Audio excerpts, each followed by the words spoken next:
अब हम पढ़ेंगे कैलकुलेशन ऑफ स्टीरियो आइसोमर्स। कहने का मतलब यह है कि आपके सामने एक मॉलिक्यूल लिख दिया जाएगा और पूछेंगे कि बताइए इसमें कितने ऑप्टिकल एक्टिव हैं, कितने मीजो हैं। तो ये बहुत ही आसान है, फॉर्मूला आपके सामने लिखे हुए हैं और इनको हम याद करके अप्लाई करेंगे। फॉर्मूले जो आपके सामने लिखे हुए हैं, ये फॉर्मूले बहुत ही आसान हैं। कैसे आसान है, देखिए ध्यान से। सबसे पहले हमें जो कंपाउंड दिया जाएगा, उस कंपाउंड में सबसे पहले हम चेक करेंगे उस कंपाउंड की दोनों तरफ से IUPAC नेमिंग। ये symmetry, plane of symmetry, centre of symmetry नहीं है। ये symmetrical, plane of symmetry, centre of symmetry नहीं है। इसमें हम दोनों तरफ से कंपाउंड को IUPAC नेमिंग करके देखेंगे कि वो नेमिंग सेम है या डिफरेंट, और वो आपको क्लियरली दिख जाएगी। बिल्कुल इसमें परेशान होने की जरूरत नहीं है। तो अगर कंपाउंड अनसिमेट्रिकल है तो ऑप्टिकली एक्टिव है 2n और मीजो होंगे 0। सीधी सी बात है, अगर किसी कंपाउंड के दोनों तरफ से IUPAC नेम सेम नहीं है तो उसमें कभी भी सिमेट्री भी नहीं हो सकती, वो कभी मीजो हो ही नहीं सकता है। तो इसमें n optically active 2n, n क्या है, नंबर ऑफ कायरल कार्बन, तो n मीजो 0। टोटल के लिए दोनों को ऐड कर देंगे और ये दिया है रेसिमिक मिक्सचर। रेसिमिक मिक्सचर को याद कीजिए, हमने ये पढ़ा था रेसिमिक मिक्सचर में कि एनांशियोमेरिक पेयर, मान लीजिए किसी कंपाउंड में एक ही कायरल है तो 2 की पावर 1, यानी एक्टिव कितने हो गए, 2, एक R एक S, और दोनों एनांशियोमेरिक पेयर होंगे, एक R है एक S है, और दोनों एनांशियोमेरिक पेयर हैं। तो दोनों पेयर, एक अगर +50 रोटेट करेगा, एक -50, तो बाहर क्या मिलेगा, 0। बाहर क्या मिलेगा, 0। कहने का मतलब है जितने ऑप्टिकली एक्टिव होंगे वो जब पेयर में लिखे जाएंगे, एक्टिव का पेयर, तो रेसिमिक मिक्सचर बन जाता है। एनांशियोमेरिक पेयर रेसिमिक मिक्सचर होता है, तो जितने ऑप्टिकली एक्टिव है उनको हाफ कर देंगे तो वो रेसिमिक मिक्सचर बन जाएगा। तो एक्टिव का फॉर्मूला 2n, मीजो का 0। टोटल में दोनों को ऐड करना है, रेसिमिक मिक्सचर में ऑप्टिकली एक्टिव को हाफ करना है। सेकंड केस है कंपाउंड इज सिमेट्रिकल, दोनों तरफ से IUPAC नेम सेम। तो अगर हम देखें यहां पर n, हमने दोनों तरफ से मॉलिक्यूल का IUPAC नाम लिखा, एक जैसा मिला, कंपाउंड सिमेट्रिकल, और फिर n की value, number of chiral carbon देखे तो वो इवन थे। तो ऑप्टिकली एक्टिव का formula 2n-1, meso 2p-1। Total दोनों को ऐड कर देंगे और रेसिमिक मिक्सचर के लिए एक्टिव को हाफ कर देंगे। इधर ध्यान दीजिए, n ऑड है तो एक्टिव का फॉर्मूला 2n-1 -2p-1, और मीजो का फॉर्मूला 2p-1। टोटल के लिए दोनों को ऐड कर दिया, रेसिमिक मिक्सचर के लिए एक्टिव को हाफ कर दिया हमने। तो यहां देखिए अब बात ये आती है कि P क्या है। P वही है जो हमने पहले सीखा था, P n का हाफ है। P n का हाफ है। अगर n इवन है 2, 4, 6, डायरेक्ट हाफ कर देंगे। अगर ऑड है 3, 5, 7, तो 1 + 1 करके हाफ कर देंगे। मतलब अगर n की वैल्यू 2 है डायरेक्ट हाफ कर दीजिए, अगर n की वैल्यू 3 है तो इवन बना के, मतलब +1, 4/2। अगर n की वैल्यू 5 है तो इवन बना के 6/2। तो देखिए इधर भी मीजो का वही फॉर्मूला है, इधर भी मीजो का वही फॉर्मूला है। तो आपको याद कौन कौन से फॉर्मूले रखने हैं। पहला फॉर्मूला याद रखना है ऑप्टिकली एक्टिव और मीजो, क्योंकि बाकी इसी से आ जाएंगे। यहां पर भी ऐसा ही है, ऑप्टिकली एक्टिव और मीजो, ऑप्टिकली एक्टिव और मीजो। इसके बाद हम ये फॉर्मूले अप्लाई करके क्वेश्चंस को सॉल्व करेंगे। कैलकुलेशन के फॉर्मूले पढ़ने के बाद अब उनको हम अप्लाई करना सीखेंगे। ये हमारे सामने एग्जाम्पल लिखे हुए हैं और हमें इसमें ये ऑप्टिकली एक्टिव, मीजो और ये सब बताने हैं। तो सबसे पहला काम क्या है, सबसे पहला काम है मॉलिक्यूल को पहचानना।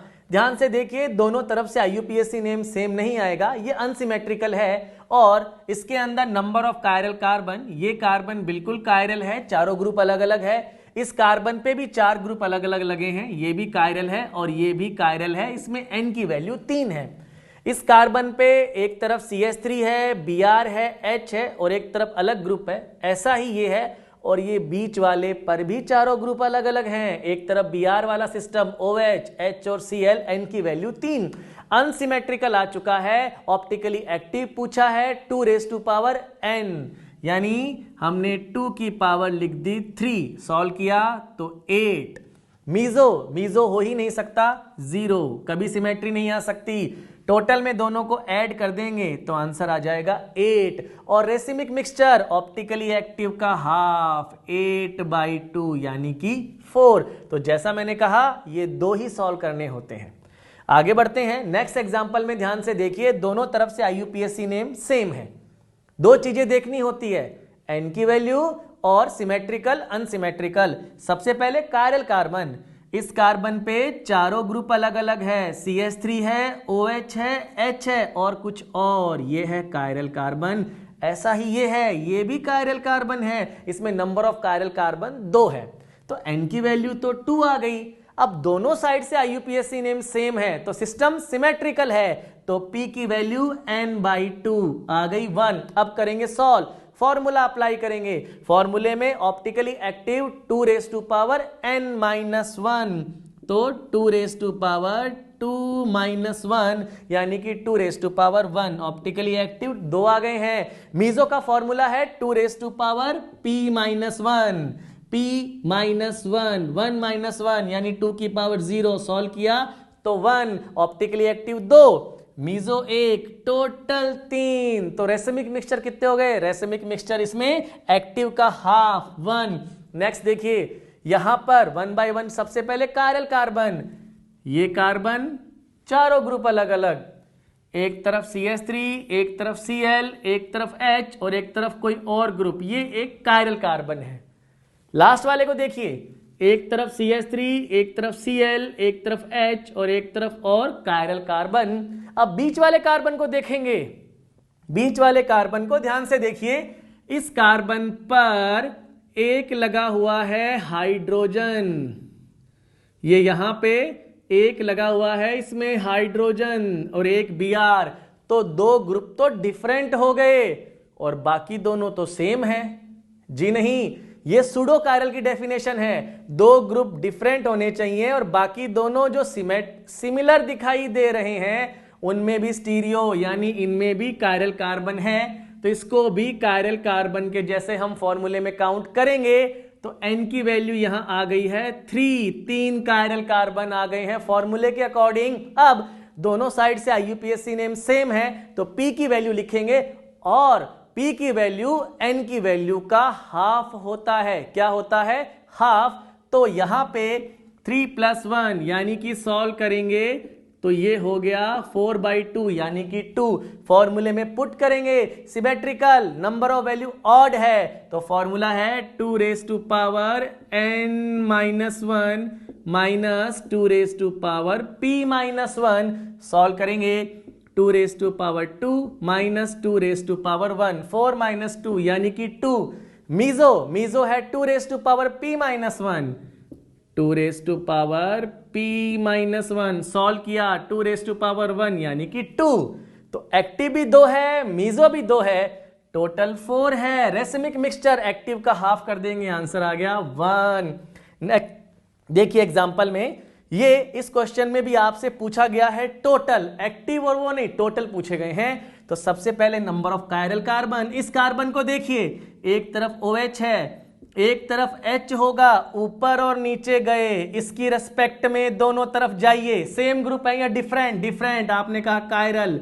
ऐसा ही नीचे के लिए H है, OH है और अलग अलग ग्रुप, इसमें 2 कायरल है तो N की वैल्यू आ गई 2। इसमें आपने क्लॉकवाइज और एंटी क्लॉकवाइज नेमिंग की तो दोनों नाम एक जैसे मिलेंगे, साइक्लोपेंटेन 1,2-डाइऑल, तो ये सिमेट्रिकल है। P की वैल्यू आ गई 1, N का हाफ होता है। टोटल का फॉर्मूला, अगर मॉलिक्यूल सिमेट्रिकल है, अगर मॉलिक्यूल सिमेट्रिकल है और N की वैल्यू है इवन, तो टोटल का फॉर्मूला होता है 2n-1 + 2p-1 यानी कि एक्टिव प्लस मीजो। एक्टिव का फॉर्मूला 2n-1, मीजो का फॉर्मूला 2p-1। सॉल्व करेंगे 2 raise to power 1 plus 2 raise to power 0, answer आ गया 3। और इसके बाद हम वो एग्जाम्पल देखेंगे जिसमें जीआई शो करने वाले सिस्टम भी प्रेजेंट होंगे। स्टीरियो आइसोमर कैलकुलेशन के नेक्स्ट एग्जाम्पल में देखिए, आपके सामने एक मॉलिक्यूल बना हुआ है। मॉलिक्यूल को ध्यान से देखिए, इसमें ये जो डबल बॉन्ड है इसके अबाउट ज्योमेट्रिकल आइसोमेरिज्म पॉसिबल है और इसके अबाउट कायरल कार्बन। तो ध्यान से सुनिए, अगर किसी मॉलिक्यूल में कायरल कार्बन भी है और जीआई शो करने वाला सिस्टम भी है ओपन चेन सिस्टम में, तो इसमें हम टोटल स्टीरियो आइसोमेरिज्म का फॉर्मूला डायरेक्टली यूज कर सकते हैं, क्योंकि मॉलिक्यूल अनसिमेट्रिकल है तो 2 रेज टू पावर n का फॉर्मूला इसमें आएगा और n में कायरल कार्बन भी आएंगे और साथ में जीआई शो करने वाले डबल बॉन्ड भी आएंगे। तो अगर मुझसे इस तरह के सिस्टम में जिसमें जीआई भी हो रहा हो और कायरल कार्बन भी हो रहा हो और total number of stereo isomer पूछे जाएं, तो सबसे पहले मैं n की वैल्यू रखूंगा 2 और टोटल का फॉर्मूला वही होगा जो हमने देखा था अभी थोड़ी देर पहले, 2 रेज टू पावर n। तो 2 रेज टू पावर 2 यानी कि 4 डायरेक्ट अप्लाई करना है। नेक्स्ट देखिए, इसके अंदर 2 कायरल है और एक डबल बॉन्ड है। ये कार्बन कायरल हो चुका है और ये भी कायरल है। कैसे हुआ, ध्यान से देखिए, इसके साथ चारों ग्रुप अलग अलग है, इसके साथ भी, और ये डबल बॉन्ड जीआई शो कर रहा है। n की वैल्यू कितनी है, 3। आपसे पूछा जाएगा total isomer, total stereo isomer में आप अब वैल्यू पुट करेंगे 2 रेज टू पावर n, यानी कि वैल्यू क्या आ गई 8। और एक स्टेटमेंट समझिए कि अगर मॉलिक्यूल ओनली साइक्लिक है, जो हमने एग्जांपल देखा था साइक्लोपेंटेन 1,2-डाइऑल, in cyclic compound when optical isomerism centre and geometrical isomerism centre both are common, मतलब वही कायरल है और उसके अबाउट जीआई हो रहा है, तो then we exclude geometrical isomer center as it is already included in optical, जिसे हमने कायरल मान लिया है, वही जीआई शो करने वाला सिस्टम है, तो उसको 2 बार काउंट नहीं करेंगे, केवल एक ही बार मानेंगे। ये एग्जांपल देखिए, यहां पर ये कार्बन कायरल है और ये भी कायरल है, n की वैल्यू 2 है और ये जीआई भी शो कर रहा है, लेकिन जो कायरल है वही जीआई में इन्वॉल्व है, क्योंकि इसी के अबाउट हम सिस ट्रांस या वेज डैश बताते हैं, तो दोबारा काउंट नहीं करना, डायरेक्ट n के अंदर n की वैल्यू 2 आ गई, क्योंकि कंपाउंड जो है उसमें 2 कायरल है।